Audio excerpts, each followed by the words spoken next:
Welcome to our video history. Today we're going to be interviewing Dr. Jim Scot, who is just completing 12 years as the editor of our journal, the Green Journal, Obstetrics and Gynecology. Jim, welcome. It's great to have you here. Good to be here. What I'd like to do is start with your background and just see where you were born, where you grew up, and about some of your early experiences. Where I was born? Where were you I was born? born in Burlington, Iowa. And did you grow up in Burlington, or? Yeah, I was born and raised in Burlington, grew up there, went to high school, spent all my time there until I went to college. And where did you take off to go to college then? University of Iowa. Oh, we got a true Hawkeye here, don't we? You bet. Yeah, I think I've seen a few Hawkeye memorabilia, either on the golf course or head covers or something like that. Well, what directed you to want to become a physician? You know, it was a little bit by accident, I think. I went to Iowa without a major, and I had contact with some pre-med students and eventually got interested, and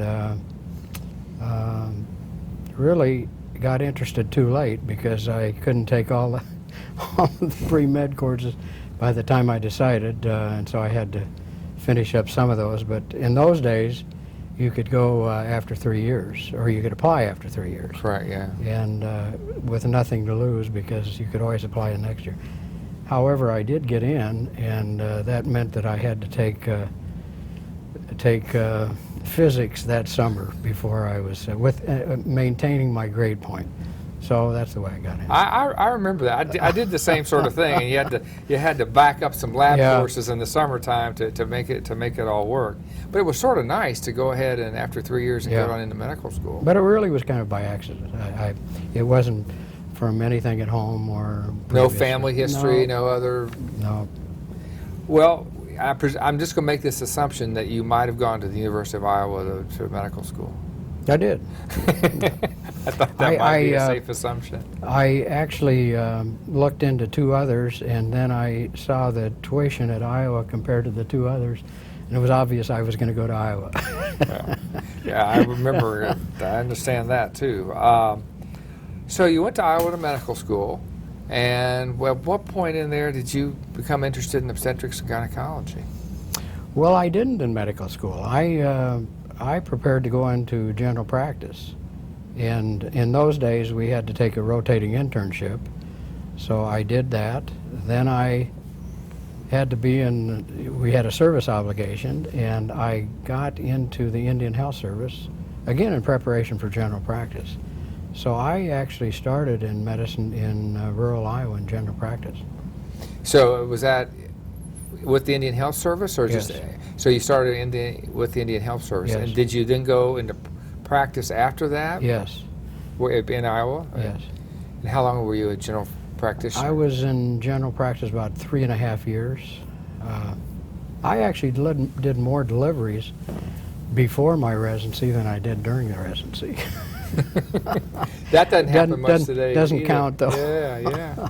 Well, if you're out and you're in this great general practice, what motivates you to go back and become an obstetrician gynecologist? Well, you know, I was in a partnership. Another classmate who was a year behind me, and I had planned to go into general practice. We picked this area, this place, and I think after a few years it was kind of obvious that the way medicine was progressing, it was going to be very difficult to handle everything, you know, in general practice. And not only that, this was a time when there were not enough docs, and we were really just chronically fatigued all the time because there weren't enough docs in the county. So we went back to what we were most interested in. He went back to anesthesia, I went back to OBGYN. And where did you go to do your OBGYN residency? University of Iowa. I thought that might have been. I thought that might be the case. And at that time because I know they became like a 4-year residency sometime in the early 70s or something. Before that, I think they were 3-year residencies. I got credit for the year of internship. And so I don't know when they switched to 4 years, but I finished 3 years in the internship. And Did you then go into practice after residency? No, in fact, when I went back at that particular time in that residency, we took a year of research before the residency. That's and so I did that, and everybody at Iowa did at that time. I finished the residency, and then I took a fellowship in reproductive immunology down at Parkland, University of Texas. Mm-hmm. Well, that's interesting, because I didn't realize that at that point that they had a whole year of research. I didn't. Yeah. Wonder when they phased that out. Do you know? I don't know if it was unique to Iowa or other places had it also, but I did that. And in fact, my project, this was the time when transplantation was starting. Uh-huh. And my project in research was to transplant the tubes, uterus, ovaries, and animals, and to see if they rejected the same as other organs. There was a question about that, particularly with ovaries. So it was a lot of fun to transplant all these things. Did it work? You know, they rejected like every other organ. Well, it's interesting because there's now some studies going on with robotic uterine transplantation. We actually did studies later down in Parkland where we transplanted tubes and ovaries and with immunosuppressive drugs and got successful pregnancies. Interesting. Well, you know, it's that year of research that you did, and we haven't gotten into your further career yet, but how much of an impact do you think that had on how you evolved as an obstetrician gynecologist? It had a terrific impact. Here I came from general practice into a time when I had time to think and to do some research, and it really pretty much convinced me that, boy, this was a lot of fun and I'm going to stay in academic medicine. As a matter of fact, just doing that and looking into reproductive immunology, the reason I went to Parkland is Billingham was there, who had just written an article in New England Journal about why the fetus was not rejected. And if we could just figure that out, we wouldn't have to use immunosuppressive drugs. So I realized, you know, I knew a lot about immunology that not many OB-GYNs knew. And so I decided I was going to do that. I still remember my chairman said, "Why in the world would you want to do that? There isn't a thing you could do with it." But it turned out to be pretty good. But you know, the training, the research training, and the utilizing all the thought process of research and scientific method, I suspect did have a huge benefit for you in subsequent opportunities. And today, that same thought process is in the fellowships. They all have to have 6 months or a year of research, and I suspect for a very similar reason. So once you finished and you had your year at Parkland, how did your OBGYN career evolve? Well, I stayed on there. I stayed on there for a couple of years, and then came back to the University of Iowa again. And I was there on the faculty for about another 3.5 years before I went to Utah. So, and when did you go to Utah? 1977. And did you go, I mean, I know you have been chair there. Did you go there as chair? Yeah. Or? So you were chair for, how long were you chair at Utah? 18 years. That's a great tenure. Yeah. We certainly don't see that all that Not often many. today. No. Did you, when you went to Utah, what sort of challenges did you have at the department there? There were a lot of challenges. It was a small department. Dr. Keetle, who was the chair at Iowa, had helped put the residency together there, and he was pretty enthusiastic about the place as far as potential. But it was a very small department. There were 4 people in the department and 2 at our affiliated hospital. That was it. So when you went to Iowa, the resident, Dr. Keetle when you went to Utah, Dr. Keetle at Iowa had just helped the Utah program start its residency. He had consolidated. They had 3 different hospitals that had 1 resident apiece, consolidated into 1 residency. So did he sort of direct you to go there and take this over? He said, this is a place you should think about. I've always thought it would be a place that I could be happy at. That's essentially what he said. And so, we had decided that we didn't want to go to a city. We wanted to stay in the Midwest or West. And so it was a good opportunity, I thought. I think you always underestimate what the challenges are wherever you go. But it was a good move. It was a good move. So you went there, and there were I think you said 4 faculty or so. Yeah. And when you retired from chair there 18 years later, what did the department look like? I think we had about 40. Yeah. So that has to be a real excitement for you to think of how you developed and grew that and matured it. Yeah, I think I think it's a good department. I think maybe we were lucky, but we had a lot of good people. Well, I've had the opportunity of interacting with many of your faculty there, and I know it's a good department, and I know that there are a lot of good people there. What was probably the biggest challenge for you at Utah? Well, I think the biggest challenge is always recruiting, and at least I thought it was the most important thing a chair could do is to recruit both faculty and residents. Fortunately, it was a good residency because there were it's a big volume, big surgery volume, big OB volume. Mm-hmm. Utah still has the highest birth rate in the country, and so for obstetrics, it's an important department compared to a lot of medical schools. But recruiting was challenging. What I did was recruit primarily assistant professors. Always I recruited assistant professors, a lot of them right out of their residency, that could become division chairs, and got lucky with a lot of them.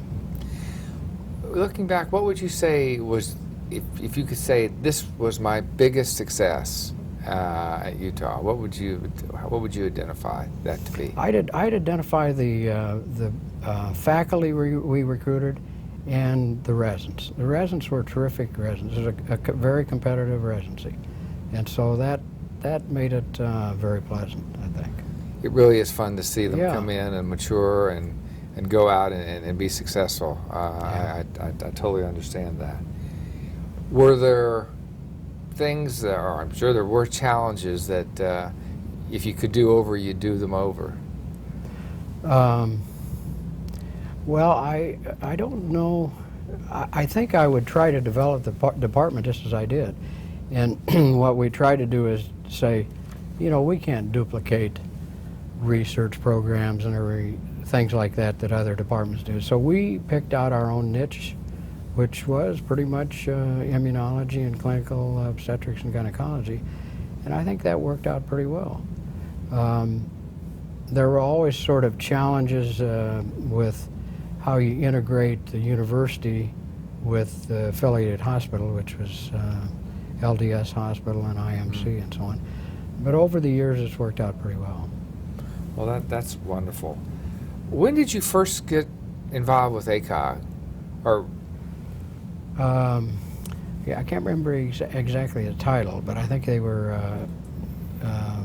academic representatives for the district. So you were involved with the Yeah. with the district? Yeah. I guess that's 6. No, it's District 8. 8. You're in Utah is an 8. Yeah. So you were involved at the district level as an academic representative. Yeah. Well, that's important. But you were not as a section officer or a district officer. No. Did you? I bet you did a lot with. Did you serve on different committees for the college? Oh, I served on a lot of committees. In fact, I was on the original committee that started the practice bulletins. Okay. And the first practice bulletin we wrote was how to do evidence-based documents. And I was on that committee. In fact, I think I was the chair of that committee, and I've been on other committees too. And so that had to be an important thing to do that first practice bulletin. Let's go back to the residency, because I think you have seen a lot of evolution in OBGYN training. Where do you think OBGYN training is headed in the United States? Well, of course, I'm a general OB-GYN. So am I. And there are very few general OB-GYNs that are chairs of departments now. And so I think the chairs do influence training and residencies and fellowships. And I think, you know, just naturally as things get more and more complex, things tend to be a little bit more subspecialized. So I think that's a trend, and it probably will continue. I think there will probably be more opportunities to sort of personalize what you want to do as a physician. But with the Affordable Care Act and so on, I think there'll be more and more physicians that are salaried physicians, which I don't think is a bad thing. Well, you know, it's interesting, when we first started the interview and we were talking about you in general practice, and your comment was, well, I got out there, we were really busy, and there was just so much to know, you just couldn't do it all. It's almost, I sort of locked that in because I'll come back to it now, because it almost feels like OBGYN, to a degree, has done the same thing. As the knowledge base and all the different procedural things have grown and grown. Did you sense that same similarity? Yeah, but you know, the procedures may not be as rewarded in the future. The how we get paid may really change. And I really do believe in just taking care of patients, that there still is a role for generalists and the art of medicine, in addition just to procedures. Yeah. I know that when you and I are talking about this, we're sort of singing to the choir, because we both share that, how important the practice and taking care of women really is. So, do you see that there'll be a new model of the generalist? I know there's a new academic generalist society being developed literally at this meeting. Do you see that the role of the generalist is going to evolve in our specialty? Well, I think that primary care is going to become very important in the future, and that there will be probably incentives for primary care. And so I think OB-GYN should be a part of that. And so yeah, I think there will always be a role for somebody that takes the responsibility for the patient, even referrals. Do you, in your folks who you were training at Utah, when they finished, would you say they would share that, Jim, that they would see their role as being a type of a primary provider for women? I think so. Yeah, I think that was true in our program too. Yeah. When you came to the Green Journal 12 years ago, taking over for Dr. Pitkin, were you really excited? Were you a little intimidated? What were you thinking when you said, golly, have I taken over this journal? No, I wasn't intimidated. I had sort of planned on retiring. I mean, I had stepped down as chair, and I saw the advertisement, and I thought, you know, this sounds like it might be a good thing to do. I had been involved in a lot of publishing and editing, and in fact, Roy and I combined with a couple of other publications that we had edited, and I thought, you know, I think maybe I'll put my name in. And so, no, I was pretty excited about it. Well, you've done an outstanding job with it. Tell me about the interaction you and Dr. Pitkin had in other publications before you came to ACOG. When I was at Iowa, we did the, maybe you remember the old yearbook of Obstetrics and Gynecology.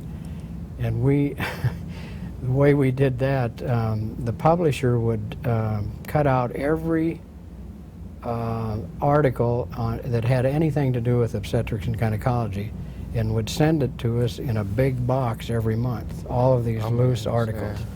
Yeah. And our role was to pick out the most important articles and write a commentary on it. So we did that for several years.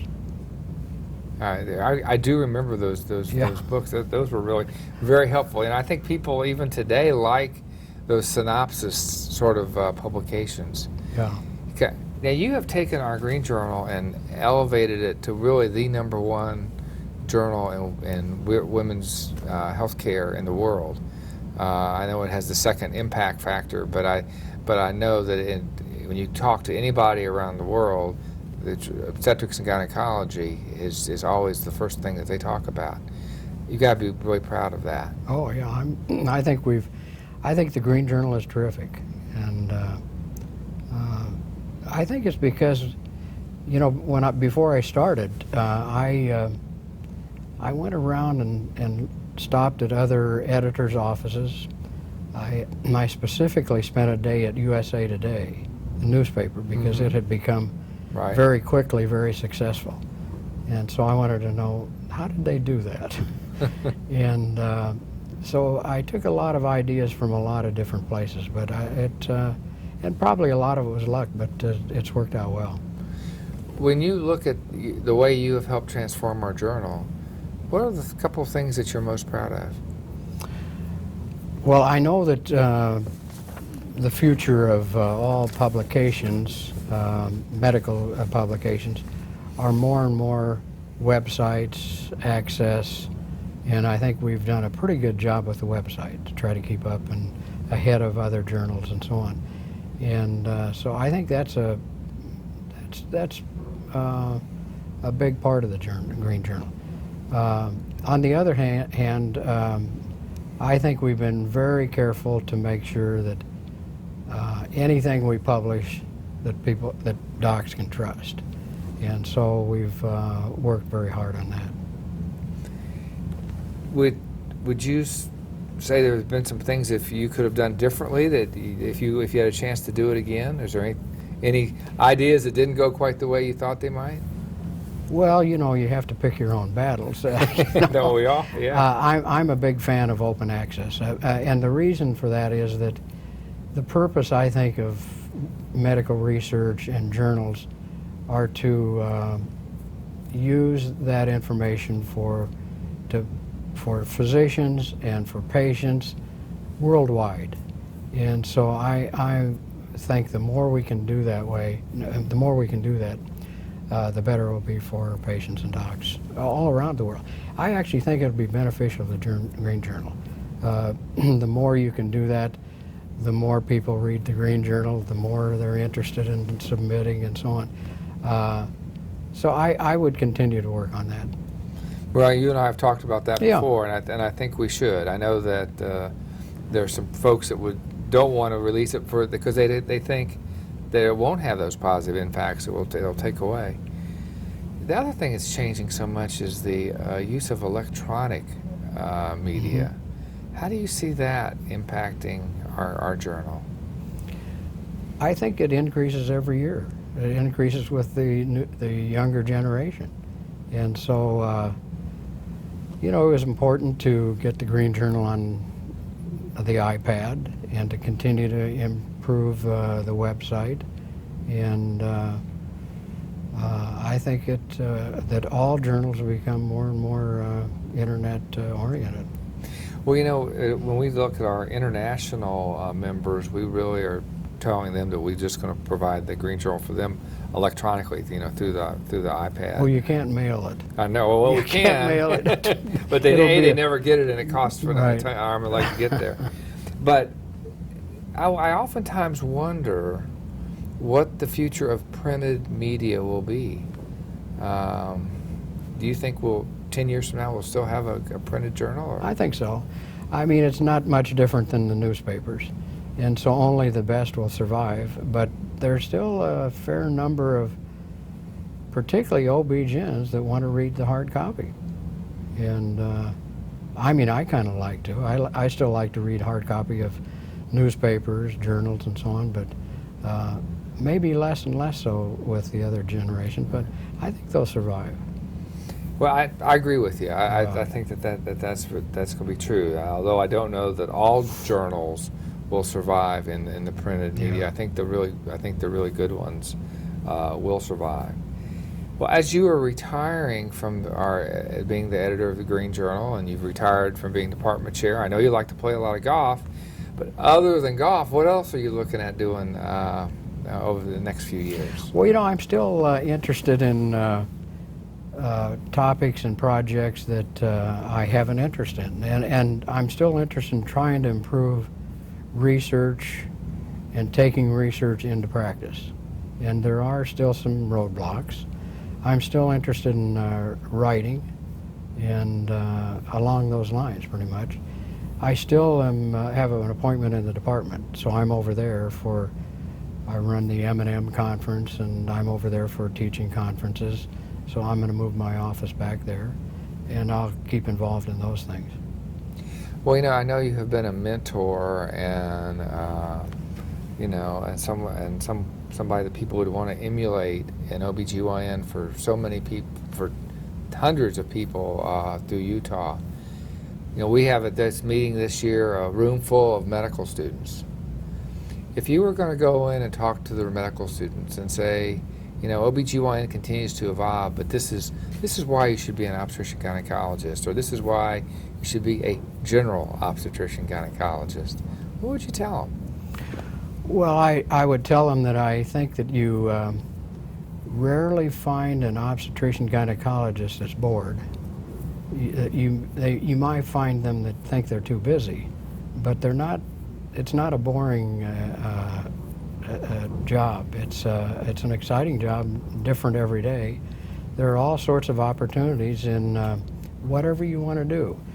But general OB-GYNs, I think, have a good future.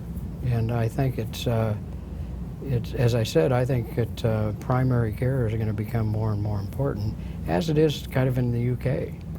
Yeah, I think I agree with that. Yeah. And sometimes it's interesting when having that primary care discussion, but that goes all the way back to 1975, and so when the board looked at the role of primary care and obstetrics and gynecology, and I think it's important that we do teach it.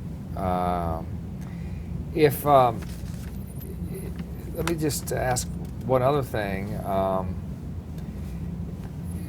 If you have the young physicians who are entering our specialty, we talked about medical students, why they should enjoy OBGYN. Would you encourage them to be generalists today, or would you encourage them to be specialists if they're OBGYN residents? I'd encourage them to do what they want to, and I have the impression, you know, that some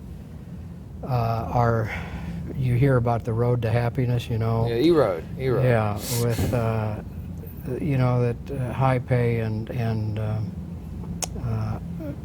shorter hours and so on. But I don't think that's going to last, and I think it'll change. And I think that it's much more enjoyable to be able to interact and follow patients and over the years. And so I'm still a advocate of general OB-GYN. Yeah, I thought you would be. And you know, it has been a real pleasure for me to be able to have the opportunity to talk with you and interview you today. And it's been an even greater pleasure to be able to work with you as these last couple of years as the editor of our Green Journal. You know, I think our specialty is blessed with a lot of great teachers, a lot of leaders like yourself, who have set a real high bar and a high standard for all of the ones coming behind to try to achieve or to try to reach. And I want to thank you for that. I want to thank you for what you've done for OBGYN. I want to thank you for what you've done for our Green Journal and our college, and just let you know how much we appreciate Dr. Jim Scot and the impact he's had on women's health care and obstetrics and gynecology. So, Jim, I'm going to wind this up. Before I do, I would like to ask you if there's anything you'd like to say that you thought surely I'd ask you that I haven't before we close the interview. Well, I think you pretty well have covered it. Well, we were trying. Yeah. We've got our outline here to make sure we touch everything. Well, thank you very much, and all the best. And on the golf course, no 3 putts, and all the other academic activities, whether in this country or in London or wherever they're asking you to do things. And we really appreciate all you've done for ACOG. Okay, Thank you. thanks, Hal.